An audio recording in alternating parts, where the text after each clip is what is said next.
Oi, pessoal, tudo bem? Estou gravando esta videoaula para explicar a primeira situação de aprendizagem do segundo bimestre, que ainda é sobre a Revolução Francesa.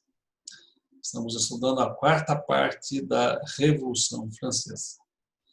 Eu espero, com essa situação de aprendizagem, ajudá-los na realização das atividades e, principalmente, na compreensão, no entendimento desse tema. Vou compartilhar a tela para que vocês possam acompanhar o nosso estudo.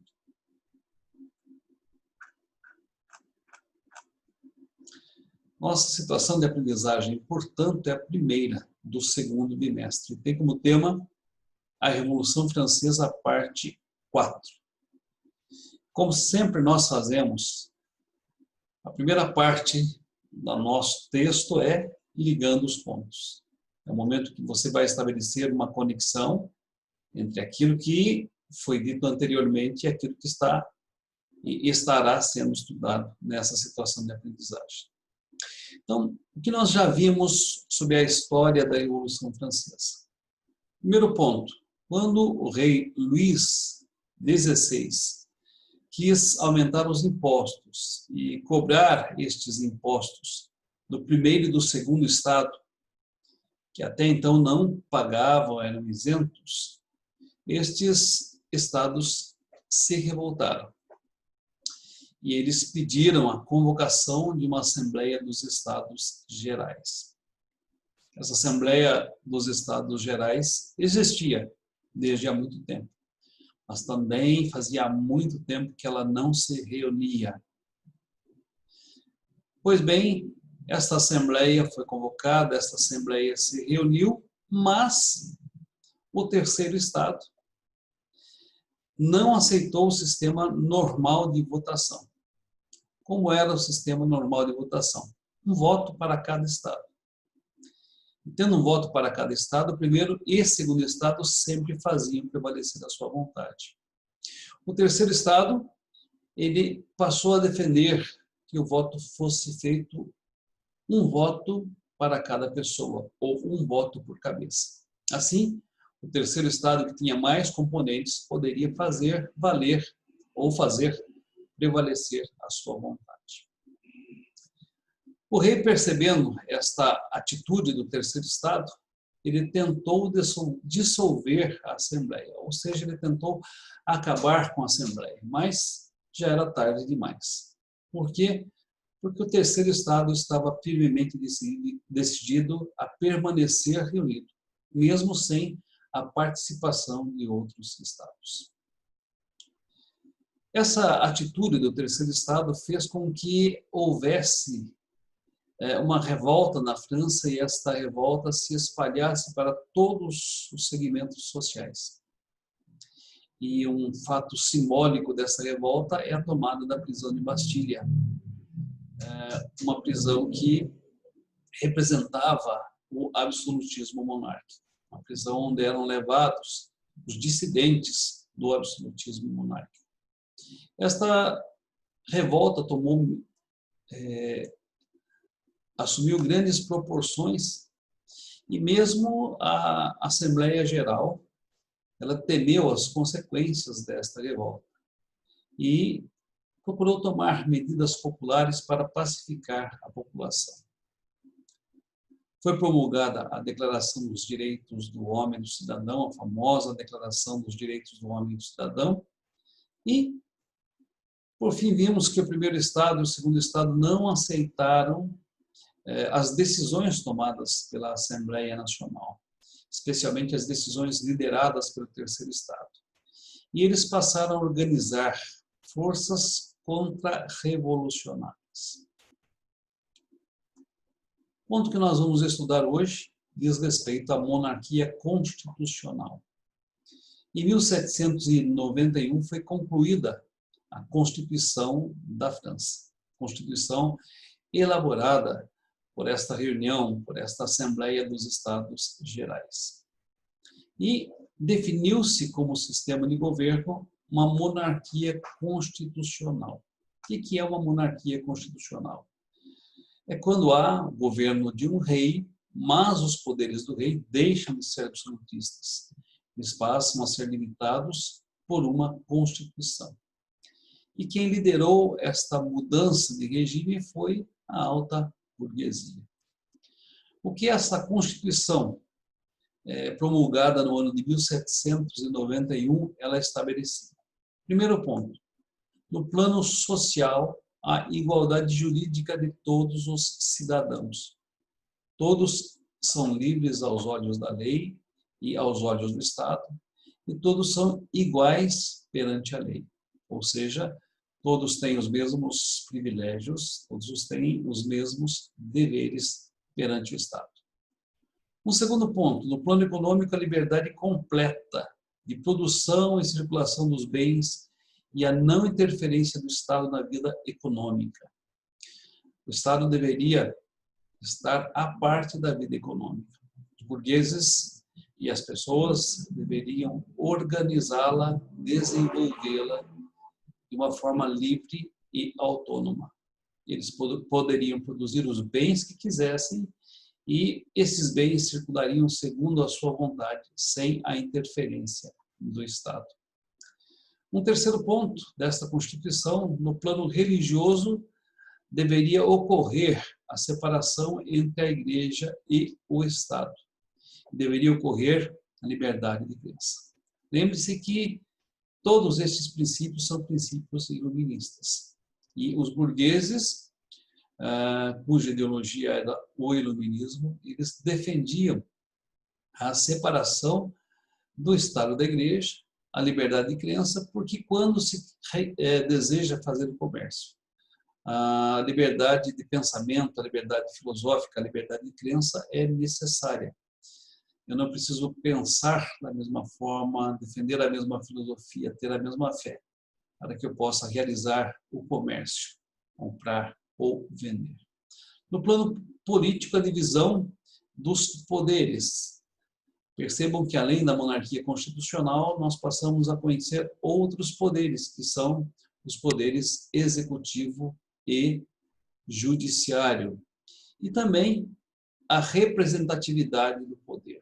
Ou seja, o povo exerce o seu poder através de pessoas nas quais eles votam e essas pessoas passam a ser os seus representantes diante da nação. É algo que acontece, por exemplo, no Brasil. Cada 4 anos nós temos as nossas eleições. Nestas eleições se elegem deputados estaduais, deputados federais, senadores, e eles são os nossos representantes. Assim como se elegem prefeitos, governadores e presidentes que, estando no cargo, devem nos representar. Próximo passo na história da Revolução Francesa foi a proclamação da República. Luís XVI, casado com Maria Antonieta, ele oficialmente aceitava a monarquia constitucional, mas secretamente ele tramava contra a Revolução. Ou seja, ele desejava a volta do absolutismo monárquico, ele organizava movimentos, tropas, para que, invadindo a França, ele restabelecesse a monarquia constitucional. Vocês se lembram que havia um grupo chamado emigrados, aqueles que haviam saído da França para, em outros países, organizar forças contra-revolucionárias. Luís XVI estabeleceu contato com os emigrados, também com os monarcas da Áustria e da Prússia, com o objetivo de organizar tropas para invadir a França e restaurar a monarquia absolutista no país. Ou seja, ele não queria perder os seus poderes.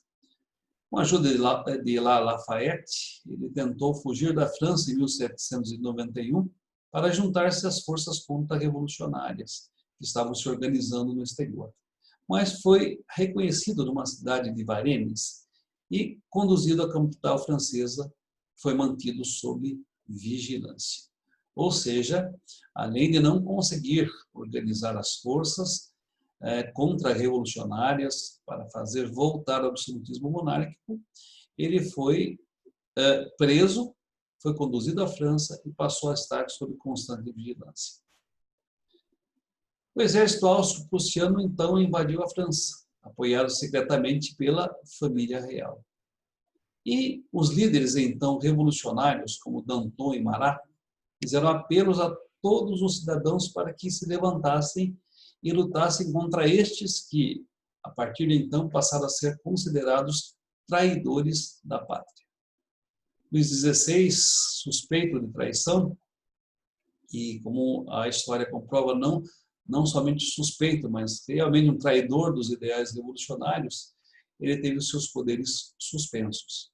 E foi convocada uma nova Assembleia que adotou o nome de Convenção.